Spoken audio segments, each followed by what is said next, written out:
자, 마찰력과 부력은 자, 요거는 사실 아주 중요한 의미를 가지고 있습니다. 중력 탄성력보다도 어떻게 보면 좀 더 중요하다라고 할 수가 있겠는데요. 물론 여러분들이 고등학교 1학년 올라가면 중력에 대해서 배웁니다. 자, 중학교 뭐 3학년 때 올라가도 중력이라는 자연학과 이런 걸 배우게 되거든요. 거기에 대해서 중학교에는 탄성력이라든가 마찰력, 부력을 이 이후에 따로 배우진 않습니다. 근데 이게 이제 고등학교 올라갔을 때는 물리라는 파트에서 아주 중요한 역할을 하는 부분이기 때문에 잘 기억을 하셔야 되겠고요. 일단 먼저 마찰력부터 얘기합니다.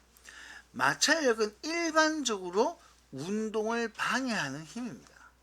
마찰력은 운동을 뭐하는 힘이에요? 방해한다. 못 가게 잡아끄는 거예요.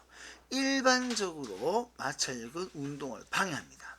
그런데 나중에 고등학교 2학년 물리 1이라는 과목을 하게 되면, 물론 대부분의 경우 선택을 안 하게 될 겁니다만, 자, 거기서 마찰력이 물질을 이제 끌고 가는 원인이 되는, 움직이게 하는 원동력이 되기도 합니다. 마찰력으로 물질을 끌고 가는 그런 상황이 나오기도 해요. 지금은 여러분들이 기억하셔야 될 게 방해한다. 그러면 마찰력의 방향은 언제냐? 근데 이걸 먼저 하기 전에 마찰력은 정확하게 아셔야 될 게 무조건 생기는 게 아닙니다. 힘을 줘요. 마찰력을 얘기할 때는 자, 힘을 줘서 움직이게 하려고 할 때, 움직이고 있을 때입니다.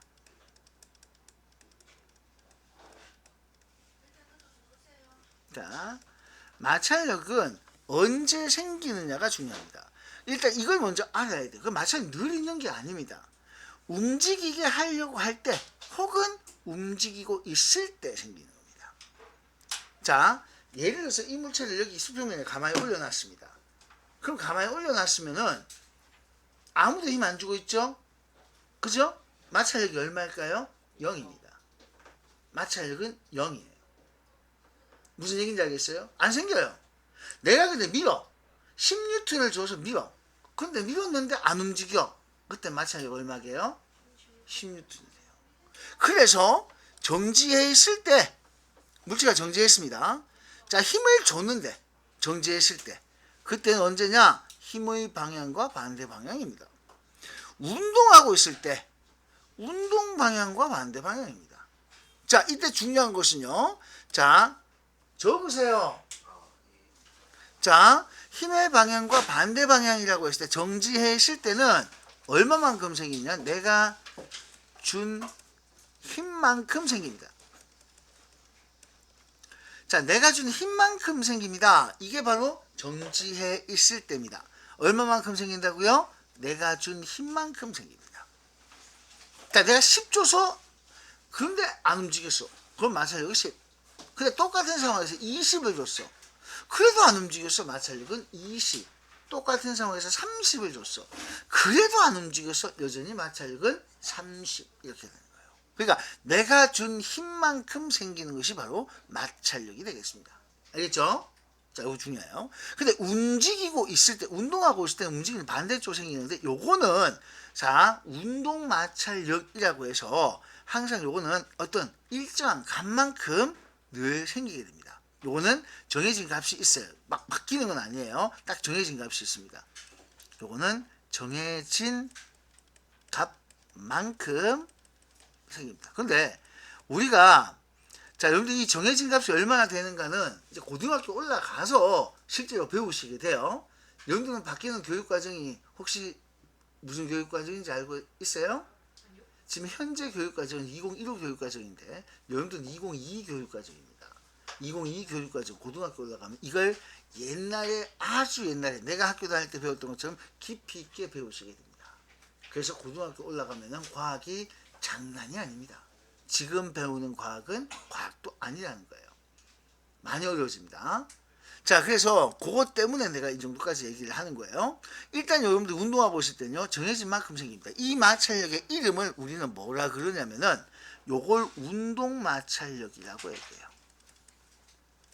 운동 마찰력. 물론 중학교 용어는 아닙니다. 그리고 현재 고등학교 1학년 용어도 아닙니다. 근데 여러분들은 고등학교 가면 이 연기를 해야 돼요. 자, 그 다음에 정지했을 때 마찰력은 내가 준 이만큼 정기. 이건 이름이 뭐냐면은 정지마찰력이라고 이름을 불러줍니다. 아니, 그러면 여기 비탈면 잠깐 봐요. 자, 비탈면에서는 당연히 마찰이 없으면 미끄러져 내려오겠죠? 근데 마찰에 의해서 뭐하고 있습니까? 야가 정지해 있어요. 그래서 미끄러져 내려오려는 힘이 있습니다. 비탈면에서 이만큼의 뭐가 생기겠어요? 마찰력이 생깁니다. 그래서 둘이가 같아서 안 움직여요. 자, 여기서 우리가 기억해야 될 게 안 움직일 때. 자, 안 움직일 때는 자, 요거는 조금 어려운 말로 합력이 0이다. 알짜 힘이 0이다. 이런 말을 씁니다. 요거는 작용하는 힘이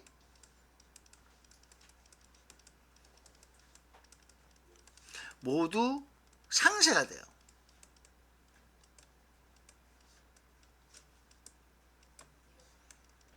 영되는 상황입니다. 자, 작용하는 힘들이 모두 상쇄가 되어버려서 0이 되어버리는 상태가 되겠습니다. 됐죠? 이게 안 움직일 때예요.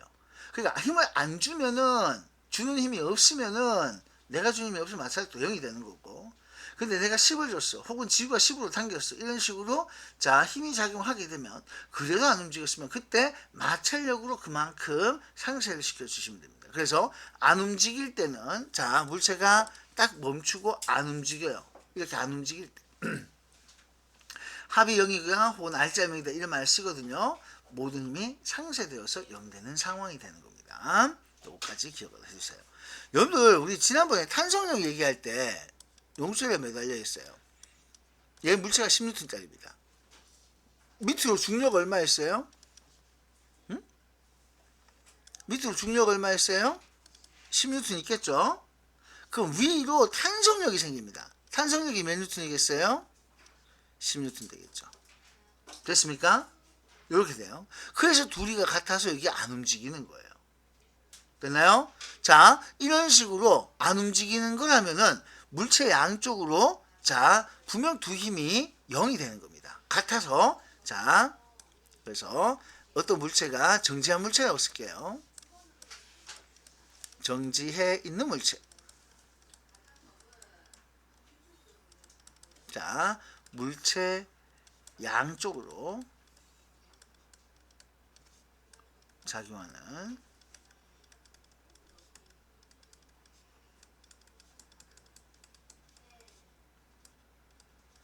서로 같고 방향은 반대예요.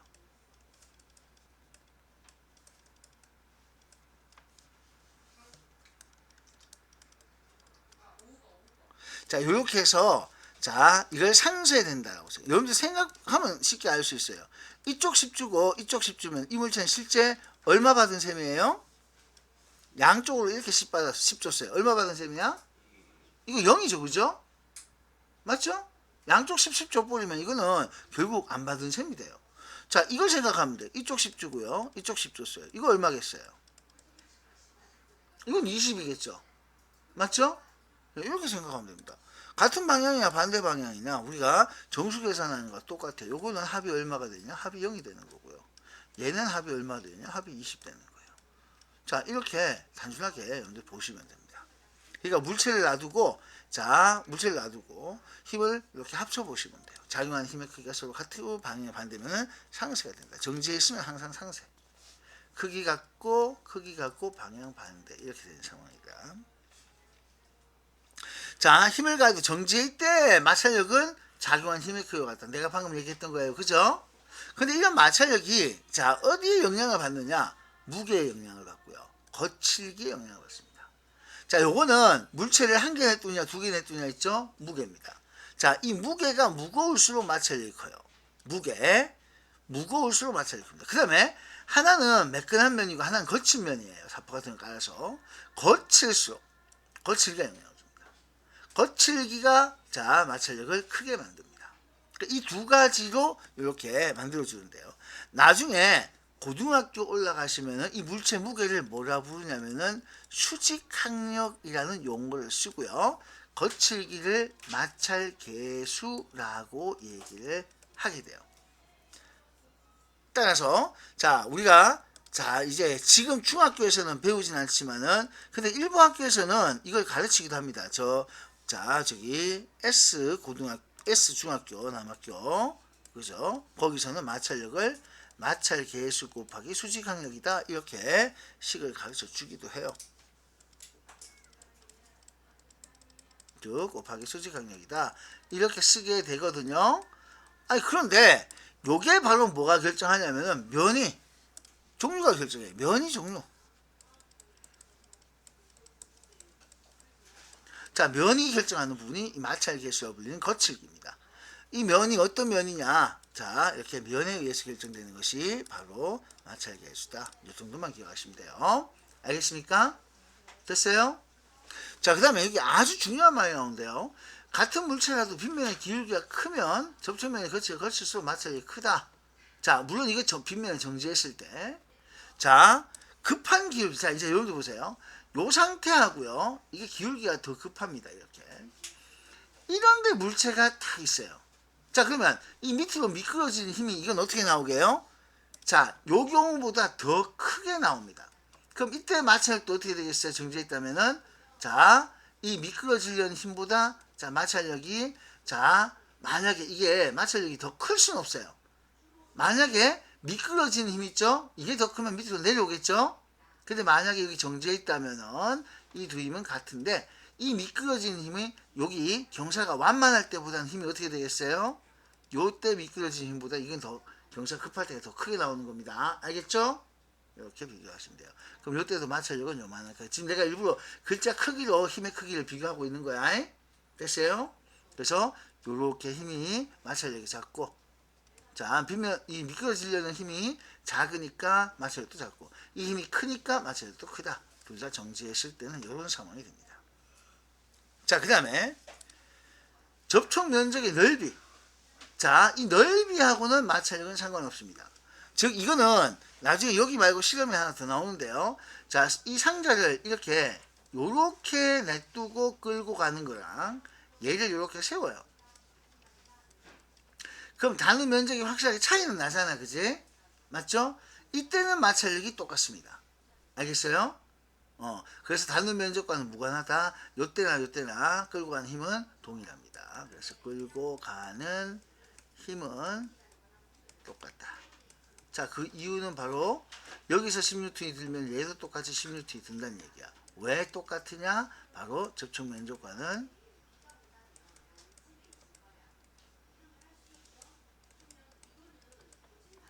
접촉 면적이 달라도 마찰력은 똑같다. 자, 이런 사실 반드시 명심하셔야 됩니다.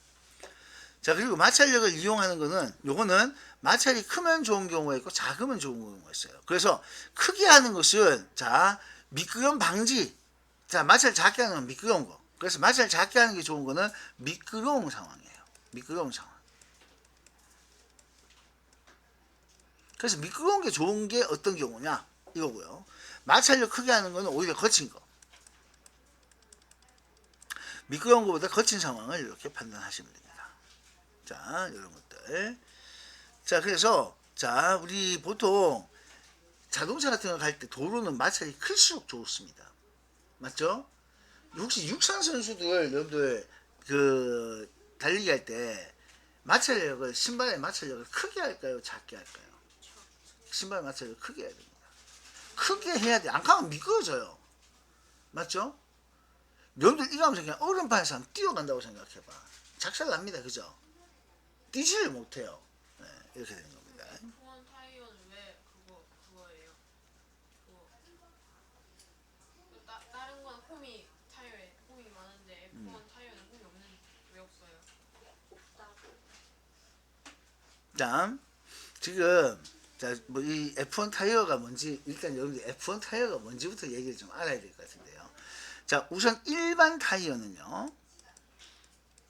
이거는 자, 일반적인 타이어는 어떤 상황에서 생각을 하느냐면 눈이 오거나 비가 오는 상황에까지 고려를 해야 돼요.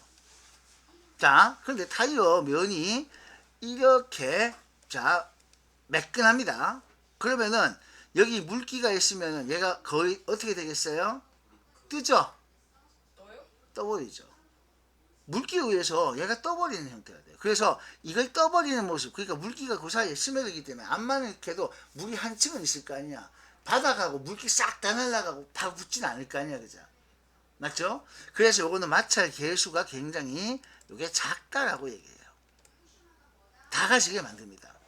그래서 일반 타이어로 만약에 비가 와버리거나 이렇게 하면은 마치 뭐하고 똑같은, 이게 매끈한 타이어를 쓰게 되면은 비가 오거나 눈이 와버렸을 때 거의 스케이트 타는 거랑 똑같아. 스키 타는 거랑 똑같다는 얘기야. 그런데 여기 홈을 파나요? 홈을 파는 이유가 왜 그렇게 해요? 물이 있어도 이 물이 이쪽으로 눌려가지고 그럼 어디로 갈 데가 있겠지, 그지? 물이 일로 채워지면서 물이 배출돼 버립니다. 그래서 물이 배출되기 때문에 뭘 만들어주냐면은 오히려 마찰력을 더 크게 만드는데요. 근데 방금 F1 타이어라고 했는데요. F1은 자동차 경주하는 차를 말합니다. 알고 있나요? 얘는요, 자, 타이어 자체가 통으로 되어 있습니다. 통고무예요, 쉽게 말해서. 휠이랑 타이어랑 안 떨어져요? 네. 아니, 그 자체가, 이 타이어가 일반적으로 우리가 생각하는 공기가 들어가는 그런 타이어라기보다는 얘는 그냥 통고무예요. 그래서 아예 자체를 바꿔버리죠. 다 살고 나면은 타이어 자체를 교환하잖아요. 바람을 넣는 게 아니고. 네. F1 경기 잘 보세요. 자, 얘들은 계속 굉장히 마모가 심합니다. 자, 근데 이 F1 타이어는요, 눈 오면 안 합니다, 경기를. 비 와도 경기 취소시킵니다. 얘들은 아주 완벽한 노면에서 실험을 해요. 완벽한 노면. 눈 와요, 안 와요? 안 오죠. 자, 그러면 눈비가 안 오면은, 봐요. 눈비가 안 오면은 얘가 그냥 통으로 바닥에 닿겠죠, 얘가? 맞죠? 그 통으로 바닥에 닿아요. 미끄러지게 안 미끄러지게? 안 미끄러져요. 그래서 최대 속력을 낼 수가 있는 겁니다. 근데 여기에 취약이 뭐냐면은 물기가 닿죠? 재수없게 물기보다 더 무서운 게 차 하나가 넘어지면서 기름이 만약에 새버려요? 그럼 그 경기장은 작살 나는 겁니다. 뒤에 줄줄이 그 지나갈 때 그냥 다 휙휙 돌아가요. 그래서 F1 경기, 자, 이렇게 아주 속력을 내는 경기들 보면은 이제 이런 모습으로. 그럼 하나 물어볼게요. 자, 일반 타이어가 이렇게 홈이 파져 있는 타이어 있어요. 이 타이어가 스키드마크 잘 날까요? 아니면 F1 타이어처럼 이렇게 민자 타이어가 스키드마크 잘 날까요? 타이어가 그 브레이크 밟고 나면 도로에 찍 시커멓게 타이어 걸리는 그거는 F1 이거예요. 왜요? 아, 생각해봐. 이면이 다 닿아서 쫙 끌고 가면은 쉽게 말해서 얘는 요면만 닿잖아. 그치? 얼마 안 나오고 얘는 시커멓게 다 나오겠죠. 비키도 그래가지고 진짜 알겠습니까? 뭐 그렇게 됩니다. 그러면 물은 왜 미끄러워요? 아니 아니, 물은 미끄러운 게 아니고요. 물이 있으면 물 분자가 이렇게 도로하고 타이어 사이에 막을 형성하죠. 물기가. 자, 여러분들 쉽게 말해서 자, 이제 봐요. 자, 손과 손을 민대 봐요.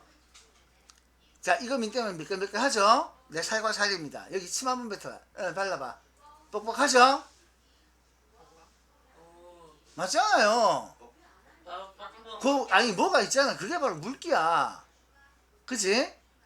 뭔가 좀 다르잖아. 그치? 물기가 있었잖아요. 근데 그렇게 물기가 되면은 바닥하고 타이어하고 완전히 접촉하지 못하게 튀어버립니다. 약간 물 분자들이 층을 만들어 버리잖아요. 무슨 얘기인지 알겠어요? 바닥하고 타이어가 직접 닿아야지 마찰력을 크게 하는 거예요. 되겠습니까? 선생님, 얼음은 고체인데 왜 미끄러워요? 얼음은 고체인데 오늘 이렇게 하면 진도 못 나가는데 쓸데없는 질문이지만은 얼음은 고체인데 미끄러운 게 아니고요. 얼음 자체는 안 미끄럽습니다. 근데 얼음에서 우리가 누르죠. 눌어서 거기에 물이 생겨요. 물이 생겨서 미끄러운 거예요. 그냥 얼음이 안 녹아있는 상태는 절대 안 미끄럽습니다. 발이 쩍쩍 달라붙어요. 왜 달라붙어요? 얼음에 야, 냉장고에 얼음 꺼내가 혓바닥 대봐. 어떠니? 달라붙잖아. 있잖아. 아이스크림 먹을 때 어. 옛날에 해봐. 오늘 집에 가서 얼음 있죠? 냉장고에서 금방 꺼낸 얼음, 그거 혓바닥에 대보세요. 딱 달라붙습니다. 옛날에 하드 혓바닥에 네, 그렇게 붙어요. 안 깨져갖고 아유, 발도 마찬가지예요. 엄청 근데 커요. 얇 얼음은요, 압력이 가해지면 막 녹는 성질이 있어요. 압력이 가해지면 녹아버립니다. 그래서 결국에는 자, 이 물기가 생기고, 그래서 똑같아요. 얼음이 물기가 생겨버리면 물이 있으니까 미끌미끌해져 버려요. 자, 여러분들 이렇게 생각하시면 됩니다. 내가 바닥을 걸어갈 때는 괜찮아요. 근데 꼭 저기 어디 물기가 있어. 그죠? 그럼 여러분들 신발에 고무하고요, 바닥하고 떠버립니다. 한번 생각해 보세요. 바로 떠버려. 그럼 쑥 미끄러지는 거야. 여러분들 신발이 바닥에 닿았을 때요. 자, 바닥에 닿았을 때, 마른 바닥에 닿았을 때는 굉장히 뻑뻑해요. 고무가. 그런데 바닥에 물기가 있죠? 그러면은 한번 대보세요. 미끌미끌합니다. 떠버리는 거예요. 뭐하고 똑같으냐면은 오락실 큰데 에어 풍풍 나오는 팩치기 해본 경험 있죠? 우리 저기도 있던 거 왜 있잖아. 치면 팍 들어가는 거. 밑에 공기 나오는 거. 아 팩치기. 그거 있어요. 그리고 그게 공기가 나서 띄워주는 거야. 그러니까 마찰을 굉장히 작게 만드는 거야. 오락실에도 아니 우리 여기도 있잖아요. 여기서 밑에 밑에 막 틀면 공기 씩 나와가지고 탁 치면 탁 들어가던 거 있어요. 자, 됐어요. 쓸데없는 얘기 이제 그만하고요. 자, 마찰력 어쨌든 접촉면이 되게 중요합니다. 떠버리면 마찰력이 굉장히 작아지겠죠. 자, 마찰력은 접촉면에서 물체 운동을 일단 기본적으로 방해한다라고 기억을 하십시오.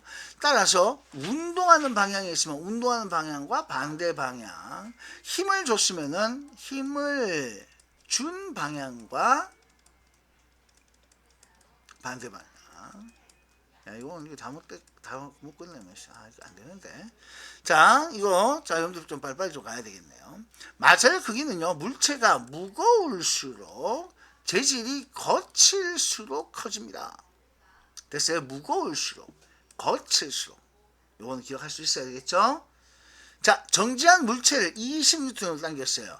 안 움직였습니다. 마찰력은 20N보다 더 크다가 아니고요. 어떻다? 20N 이다예요. 이다. 내가 준 힘만큼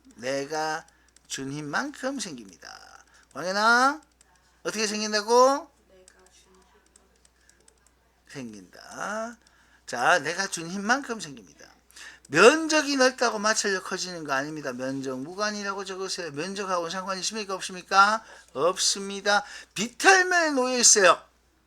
자, 여기서는 힘을 안 줘도요, 빗면에서 굴러 내려가려면 미끄러지려는 힘이 있죠. 이걸 우리는 고등학교 가면 중력의 빗면 성분이라고 배웁니다. 자, 이것은 역시나 마찰력이 작용할 수가 있게 되는데요. 기울기가 커지면 커집니다. 이건 꼭 기억하세요. 경사가 급하면 바로 미끄러지려는 힘, 좀 육식하게 얘기하면은 중력의 빗면 성분이라고 얘기해요. 어려운 말이에요. 자, 요게 커지게 되어 마찰력도 그만큼 커지게 되는 겁니다. 알겠어요? 이렇게 기억을 합시다. 자, 자, 보세요. 잘 생각하고 대답해서 지금 평평합니다. 마찰력 있어요, 없어요? 없어요. 자, 이제 마찰력 있을까, 없을까? 있어요. 왜? 마찰력 보여. 이렇게 기울어져 있으면 그냥 내려가요. 맞죠? 방금 내려갔잖아. 자, 얘도 봐요. 자, 봐요, 지금. 내려가잖아요. 그죠? 근데 얘는 안 내려가. 맞지? 맞지? 자, 마찰력이 어떻게 되고 있어요? 점점점 어떻게 되고? 커지다. 이제 봐. 이까지 왔을 때 이제 미끄러지기 시작하고요. 여기서 왔어요. 여기까지만 해도 마찰력 커졌어요. 아까 요때 마찰력 있죠? 마찰력 커져요. 이때부터는 움직이는 아까 운동 마찰력은 새로운 마찰력이 있고, 그래서 마찰력이라고 하는 것은 자, 이렇게 딱 나옵니다. 자, 이렇게 힘이 점점점 기울기가 급해지면은 커진다. 움직이기 전까지. 경사가 급하면 자, 미끄러지는 힘이 커지고, 따라서 마찰력도 그만큼 커진다. 당연히 정지 상태에서.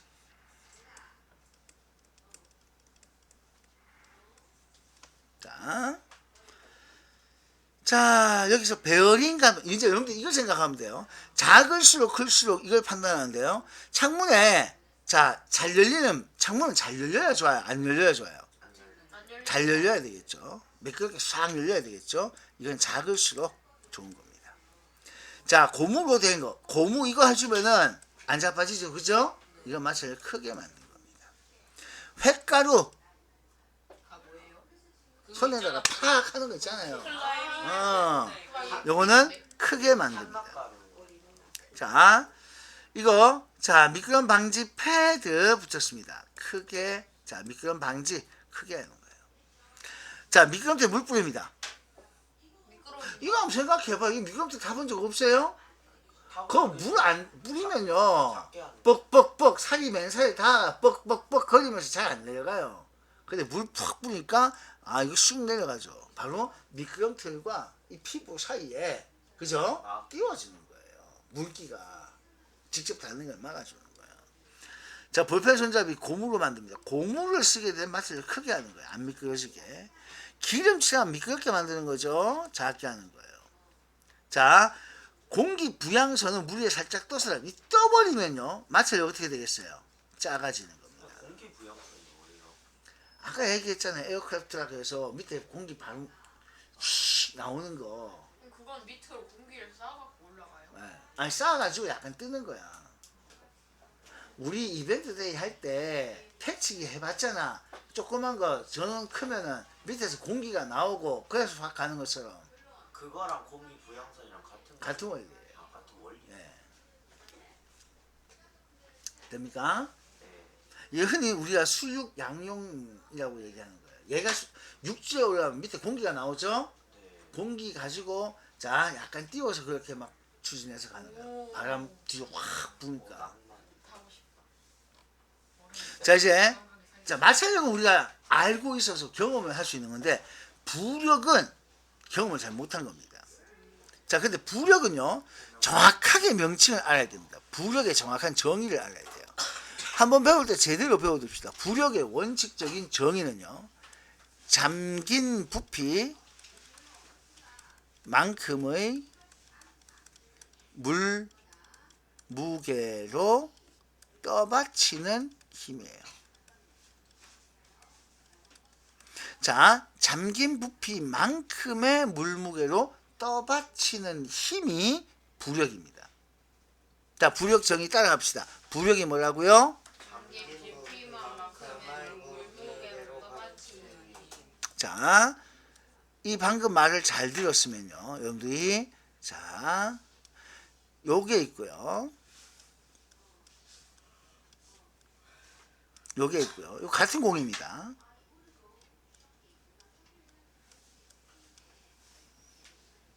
자, 여기 있습니다. 자, 물어봅시다. 자, 얘는 요만큼 잠겼어요. 자, 요만큼 잠겼어요.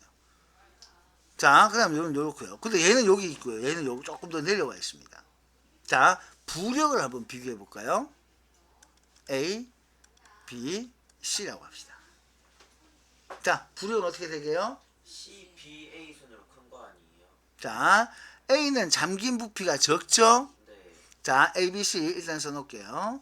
자, 잠긴 부피만큼의 정의를 그대로 따라가세요. 잠긴 부피가 만큼이죠? 근데 B하고 C는 잠긴 부피가 서로 같아요, 달라요? 같아요. 이겁니다. 정의대로 가셔야 돼요.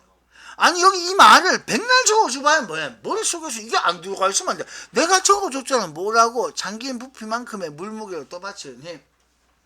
다시 뭐라고요? 잠긴 부피만큼의 물무게로 떠받치는 힘. 야 그러면 있잖아. 잘 생각해봐. 여기서 이제 뭐가 있냐면은 자, 잘 생각해 보세요. 일단 얘한테 작용하는 힘이 뭐예요? 밑으로 뭐가 작용해요? 밑으로 중력이 있어요. 근데 위로 뭐가? 부력이 떠받쳐주는 거야. 근데 이렇게 멈춰있으면 두 개가 서로 어떤 거예요? 작은 거예요. 맞죠? 중력이 세 부력도 자, 그러면 여기는 부력이 좀 더 커진다 그랬어요. 그죠? 자, 그럼 얘도 중력이 어떻게 되겠습니까? 요렇게 되겠죠? 야하고 크기 분명 같다 그랬는데 중력이 얘가 더 커졌어요. 근데 얘는 부력이 같은 크기예요. 부력하고 야하고. 그럼 중력도 마찬가지예요. 자, 이제 여기서 이제 뭘 알 수 있냐면은 요게 지금 A, B, C 순서로 부력을 아까 비교했잖아요. 그죠? 요게 부력 비교라면은 여기에 따라서 우리는 또 뭐까지도 비교할 수 있었냐면 A, B, C 중력도 비교할 수 있어야 돼요. 중력 비교. 자, 물체 무게를 말합니다. 중력을 비교하는 거예요. 그러면은 A보다 자 B와 C가 중력이 더 크겠죠? 네, 이렇게 들어갑니다. 자, 그래서 여러분들이 기억하셔야 될게요. 얘 부력과 이 부력이 같기 때문에 이 중력과 이 중력은 서로 어떤 거예요? 같은 거예요. 아니 그러면 부피는 같은데 자 A하고 B하고 C하고 부피는 같다 그랬거든요. 근데 A가 부력이 작았다. 즉 다시 말해서 많이 떠 있었습니다. 이게 무슨 차이일까요? 이때 우리는 밀도라는 용어를 씁니다. 그러니까 쉽게 말해서 A는 스펀지고요. 그 다음에 BC는 뭐 쇠구슬이고 이 정도 생각하시면 돼요. 어떤 얘기인지 알겠어요? 그래서 같은 부피 속 질량을 비교할 때 우리는 밀도라는 용어까지 쓰게 됩니다. 그 정도까지가 여러분들이 나와야 될 부분이에요. 일단 여기까지 무슨 말인지 알겠습니까? 오로지 머릿속에 기억해야 될 것은 부력을 얘기할 때는 잠긴 부피만큼의 물무게로 떠받친다. 그래서 잠긴 부피가 크냐 작으냐를 보고 또 잠긴 부피가 같으냐 다르냐를 보고 부력을 비교할 수가 있고, 그런데 중력은 부력과 같아야 되기 때문에 그래야 저렇게 멈춰 있을 수 있어서 중력은 부력으로 대신 찾을 수가 있는 겁니다. 알겠죠? 여기까지 됐습니까? 자, 그 다음 뭐요? 질문해보세요 이제. 그렇죠? 그냥 설명 끝까지 들으면 돼요. 중간에 자르지 말고 끝까지 들어주시면 돼요. 자, 그래서 부력을 비교하고 그걸로부터 중력 비교할 수 있다 하는 거. 아니 그럼 여기 위치는 왜 다릅니까? 중력이 세서. 아니 그거하고 상관없어요. 중력 똑같잖아요. 얘 중력하고 얘 중력하고 같고요. 부력 같아요. 이거는 위치가 어디 나오는 거는 의미가 없습니다. 뭐 여기서 떠든 여기서 떠든. 알겠죠? 그런데 아주 중요한 게 있어요. 어떤 경우냐면 같은 게 여기 있어요. 이거 어떨까요? 이거는 부력 어떻게 되겠어요? 자, C하고 만약 D하고 비교한다 싶시다. C하고 D하고 부력 같습니다. 부력은 같은데요. 근데 중력은요. 다르다? 야는 완전히 바닥에 닿았죠. 맞죠? 중력이 더 커서 바닥에 닿을 수도 있습니다. 그래서 CD 부력을 만약에 비교하면은 부력은 C와 D가 같습니다. 근데 중력은 자 바닥에 완전히 다 있어서 자 요거는 D 중력이 더 클 수도 있습니다. 떠 있는 상태가 아니고 바닥에 닿아서 눌러줄 수도 있겠죠. 그죠? 자, 그렇게 될 수 있기 때문에 D의 중력이 물론 자, 같아서 그냥 딱 바닥에 닿은 것 같이 보였지만은 누르지 않을 수도 있어요. 바닥을. 근데 그럴 경우는 거의 없기 때문에 어쨌든 바닥에 닿아 있기 때문에 중력이 더 클 수도 있다는 사실을 이렇게 비교하셔야 돼요. 요거 되게 중요합니다. 바닥에 닿았느냐 살짝 떠 있느냐 굉장히 중요합니다. 알겠어요? 자, 그럼 이제 다시 돌아갑시다. 부력은 뭐냐? 밀어 올리는 힘인데 진짜 필요한 거는 떠받치는 물무게로 잠긴 부피만큼의 물무게로 떠받치는 힘이에요. 자, 중력은 일단은 자 부력은 참 중력과 반대 방향 위쪽으로 사용합니다. 이거는 무조건 떠받치는 거예요. 그래서 떠 있는 상태는 중력과 부력이 같은 상태. 다시 떠 있는 상태는 어떤 상태라고요? 떠 있다 어떤 상태? 떠 있다 중력과 부력이 같은 상태다. 자, 근데 부력이 중력보다 크면은 이거는 떠오르고라는 말은 계속 올라간다, 움직인다는 거예요. 알겠습니까? 멈추는 게 아니에요. 그리고 부력이 중력보다 작으면 역시나 가라앉는다. 자, 그래서 계속 내려온다는 얘기예요. 계속 올라가거나. 알겠습니까? 자, 그런 뜻으로 번역을 합니다. 그래서 멈춰 있는 상태하고 다른 얘기입니다. 그럼 여기서는 뭐만큼으로 떠받치겠어요? 공기가 채워져 있잖아요. 그죠? 맞죠? 그럼 이거는 공기 무게로 떠받치. 공기 일장 이 부피만큼 자 이게 다 잠겨 있잖아, 그지? 그래서 공기의 무게로 떠받치게 되는 거고, 여기는 잠긴 요 부피만큼의 물 무게로 떠받치는 거예요. 됐습니까? 요만큼의 공기 무게로 떠받치는 거고, 요거는 물 무게, 이 부피만큼의 공기 무게, 이렇게 얘기를 합니다. 자, 부력을 직접적으로 자 이렇게 측정할 때, 자 원래는 9N이에요. 근데 물속에 들어가니까 부력 때문에 6N이 나왔어요. 자, 이렇게 윤수로 다 가진 것은 부력을 이렇게 계산할 수 있었겠죠. 그죠? 맞죠? 아르키미데스 원리가 뭐예요? 그게 누구예요? 유레카. 아, 목욕탕에서. 그 사람이구나. 유레카 마나라요. 바나나. 어? 자, 왕관을 딱 받았어요. 왕관을 받았는데, 야, 이 왕관의 무게를 재보니까, 자, 순금으로 만든 것도, 뭐 예를 들어서 만약에 1kg고, 그 다음에, 옆에 이제, 야가 왠지 좀 짝퉁 같아. 색깔이 좀 번쩍번쩍 거리는 것도 아는 것 같고, 그 얘가 똑같이 1kg야. 야, 근데 얘가 진짜 순금인지, 얘가 순금인지 잘 모르겠어. 그래서 아르키미데스한테 이거 좀 알아봐. 어떻게 이거 구별할 거야? 딱 했어. 근데 이제 문제는 뭐냐면은, 무게는 잴 수 있잖아. 그지? 질량은 이렇게 잴 수가 있거든요. 그래서 소위 이게 이제 무게라기보다는 질량이 되는데, 이거는 비교해서 재면 됐어요. 근데 왕관 이거 부피를 구할 수 있어, 없어? 부피 뭐. 못 구하지. 맞지? 아, 이렇게 생긴 거 부피를 어떻게 구해? 그자? 그래서 이거 부피를 못 구하는 거예요. 그래서, 자, 이 아르키미데스 원리를 어떻게 했냐면, 물을 가득 채워. 그래서 왕관을 집어넣게 되면은, 자, 이 왕관이 차지하는 부피만큼 물을 밀어내겠지? 네. 맞지? 그래서 물을 밀어내면서, 아, 그러면 왕관의 부피는 이 밀어낸 물의 부피와 같구나, 라고 계산합니다. 그래서 뭘 구하게 되냐면, 밀도를 계산해요. 밀도는 부피분의 질량이거든요. 그러니까 만약에 재질이 같으면 부피에 대한 질량도 같다. 근데 만약 얘들이 재질이 다르다면은 부피에 대한 질량이 다르다. 그래서 이걸로 순수한 물질인지 아닌지를 판단하게 하고, 여러분들이 언제 배우게 되냐면은 요렇게 물질의 특성에서 밀도는 중학교 2학년 2학기 중간고사 범위에 등장을 하게 됩니다. 물질의 특성이라는 파트에서.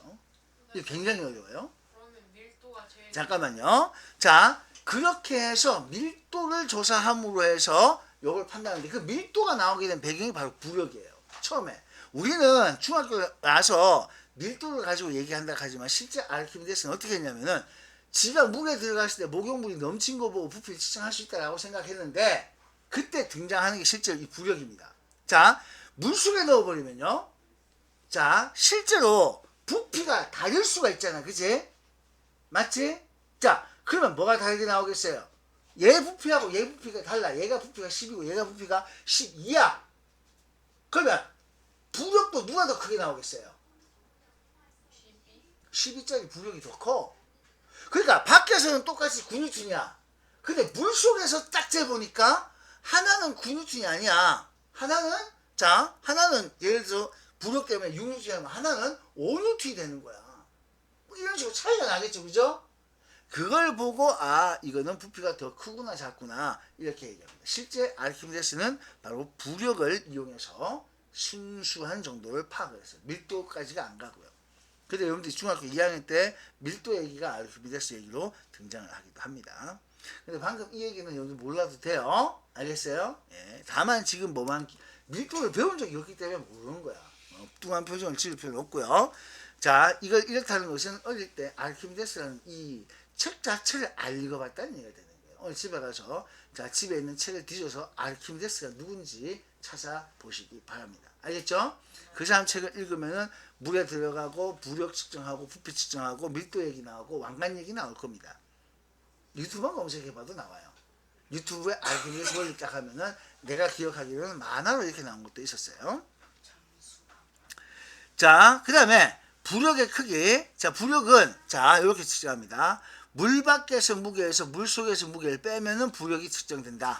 그래서 잠겨 있을 때 잠긴 부피만큼의 물무게가 같다. 자, 잠긴 부피 같으므로, 자, 여기서 굉장히 중요합니다.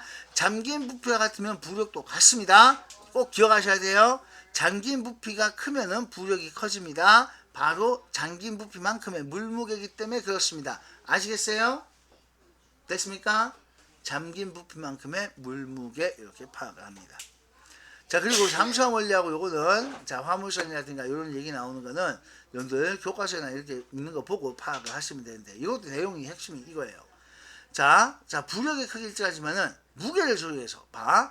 지금 잠수함은 물을 채우고 물을 빼고 해서 부피가 정해져 있기 때문에 자, 부력이 똑같아. 완전 잠겨 있잖아. 그죠? 그래서 무게를 크게 하고 작게 하고 물을 당겼다가 물을 내보냈다가 해서 부력 조절을 하는 게 되겠습니다.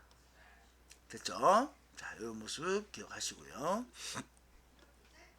자, 부력의 방향은 어느 쪽입니다 하겠습니까? 부력의 방향은 위쪽이라 그죠? 됐습니까? 자, 밑바닥에 가라앉은 물체에는 부력이 무조건 가라앉더라도 잠겨 있으면 부력 작용합니다. 잠긴 상태라면 어떻다고요? 부력 작용한다. 자, 다시 잠긴 상태라면 어떻게 된다고요? 부력 작용합니다. 자, 잠긴 부피가 클수록 크다. 기억하셔야 되겠죠? 됐나요? 부력이 크면, 부력이 더 크면은 이거는 떠오르겠죠? 알겠습니까? 떠오릅니다. 자, 그러면 부력의 예. 자, 부력의 예 이렇게 물었을 때 공중에 떠 있는 풍선 부력 됐어요? 달에서 공중으로 뛰어. 자, 이건 뭐게요? 달에서 뛰어 올라왔어요. 중력. 이거 중력이에요. 달에 가면 중력이 지구보다 작아지죠? 몇 분의 1? 6분의 6분의 1. 1. 그래서 지구에서 띄울 수 있는 높이보다 6배 더 높게 올라가요. 자, 일단은 빗면에 내려오는 수레. 자, 이것도 뭐겠어요? 자, 중력작용. 빗면에서 내려오고 있잖아요. 아, 멈춘 게 아니고 내려. 자, 일단 이거 내려오는 것도 중력의 빗면 성분이라고 그랬어요. 이것도 중력작용 때문입니다. 알겠습니까? 물체가 떨어지는 거랑 똑같아요. 강물 속에 가라앉아 있는 돌, 이건 부력이 되겠습니다. 됐어요? 물 위에 떠 있는 백조, 물 위에 떠 있대요. 이것도 뭐가 되겠습니까? 부력 되겠습니다.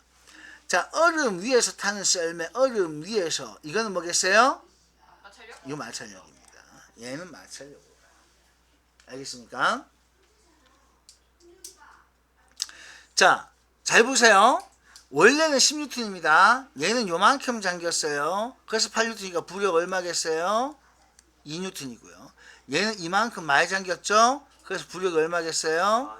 네, 4N 되겠습니다. 그래서 가에서의 부력은 2N 쓰시면 되고 나에서는 부력이 4N. 그래서 지금 보신 것처럼 잠긴 물체의 부피와 자, 부력 관계는 어떻습니까? 자, 잠긴 부피, 자, 잠긴 물체의 부피가 커지면 부력도 어떻게 된다고요? 커진다. 알겠죠? 됐어요? 또 그대로 옮겨 쓰세요. 됐습니까? 옮겨 쓰시면 됩니다. 자, 한번 적어보세요. 물에 잠긴 부피가 클수록 부력도 커진다. 한번 그대로 옮겨 적어보세요. 여러분 서울 수영을 잘 하시려면 딴 거 없어요. 뭐 해줘야 됩니까? 이 문장 그대로 자꾸 써야 됩니다. 알겠어요?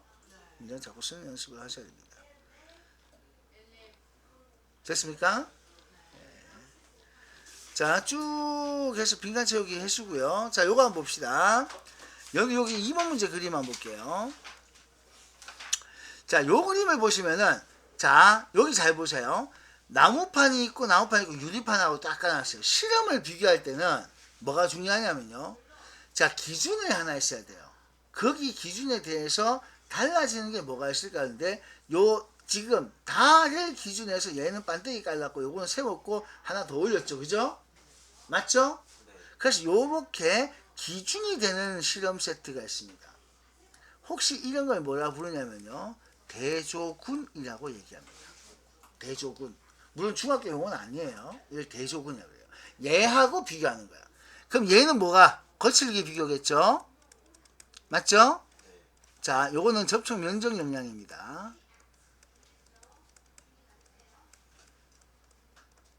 자, 요거는 무게 영향이겠죠. 자, 이렇게 해서 판단하게 됩니다. 자, 그러면 얘를 기준으로 해서 자, 일단 마찰력이 제일 적은 건 누구겠어요? 미끄러운 유리판입니다. 그래서 가가 제일 작을 거고요. 그 다음에 나하고 다는 면적은 영향이 없으니까 같겠죠? 그리고 라는 제일 크게 나오겠죠? 그래서 가, 나다는 같고 라 2번처럼 나오게 됩니다. 알겠습니까? 자, 실험에서 뭘 비교하면 되겠습니까? 라고 할 때는 이렇게 세트 잘해야 돼요. 거칠기의 영향을 보고 싶습니다. 그러면 가와 다. 접촉 면적이 어떤 영향을 주는지 알고 싶습니다. 그러면은 나와 다. 알겠어요? 네. 무게 영향 가면은 다와 라, 라와 다 이렇게 갑니다. 자, 그 다음에 4번 문제 볼게요. 자, 여기 30N 있습니다. 자, 무게는 중력 방향. 요게 이제 비탈면을 미끄러져. 빗면에서 미끄러 내려올리는 힘이에요. 그래서 빗면에서 요게 이름이 미끄러지려는 힘이에요. 지려는 힘. 공식 명칭이 없어요. 얘를 부르는. 얘는 중력입니다. 중력. 됐죠? 됐습니까? 자, 그러면 요렇게 떠받치는 힘 있죠? 이건 떠받치는 힘이거든요. 이 힘의 이름을 우리는 뭐라고 부르냐면은 수직항력이라고 해요. 이렇게 불러줍니다. 그래서 미끄러져 내는 힘이 30이니까 이 물체가 여기에서 정지 상태에 있었대요. 됐죠? 그러면 자, 마찰력은 어디로 생깁니까? 얘가 이렇게 움직였을 거 아니야? 그때에 대해서 생기는 방향이라서 이 방향이 마찰력이 되고 이 마찰력은 얼마가 되겠습니까? 30N이 돼요. 자, 요게 중력입니다. 중력은 50N 그대로예요. 됐나요? 네. 그래서 중력의 방향은 얼마예요? E. 중력의 방향은 E. 마찰력의 방향은 B. 따라서 마찰력 크기는 30, 중력은 50N 똑같이 이렇게 됩니다. 알겠죠? 알겠습니까? 자, 그 얘 같은 거 여러분들 직접 한번 다 읽어보시면 좋겠고요. 자, 6번 문제 보겠습니다. 자, 이제 잘 읽어봐야 돼요. 자, 무게가 8N인데요. 자, 물이 흘러 넘쳐, 자, 이제 봐봐. 물이 흘러 넘쳤어요. 자, 이게 바로 뭐만큼 넘친 거예요? 돌멩이 뭐만큼? 네, 돌멩이 부피만큼.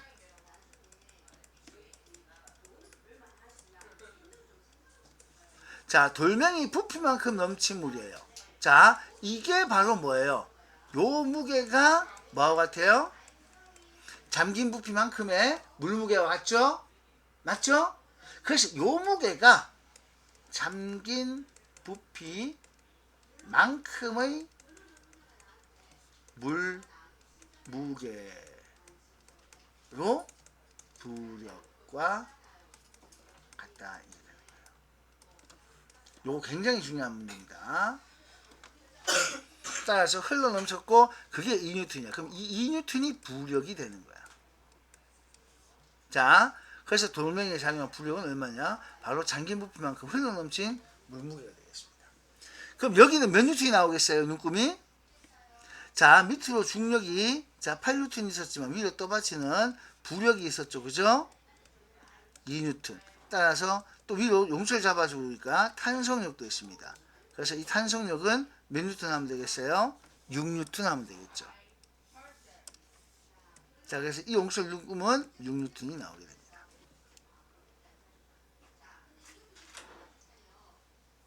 자, 이 물체는 지금 세 가지 작용하는 거 알겠어요? 밑으로 중력, 그 다음 위로 떠받치는, 자, 또 올라가는, 자, 부력이 있고요. 용철에 매달려 있으니까 탄성력이 있는 거예요. 알겠습니까? 선생님, 다이는 문제 보고 있어요. 자, 됐어요? 자, 그 다음에 나머지 요거 요거 서술형 있잖아, 그치? 요거 그대로 다 한번 적어 보셔야 돼요. 알겠죠? 자, 요거 그대로 서술형 적어 보시고, 자, 여기서부터 지금 문제 들어갑니다. 오늘 이거 다 하셔야 되고, 다 하셔야 집에 가는데, 다 안 못하면은 이거 해가 오셔야 돼요. 하고 가면 안 돼요? 하고 가면 되죠. 자, 하고 가면 되는데, 자, 잠깐만요. 여기까지 녹화할게요.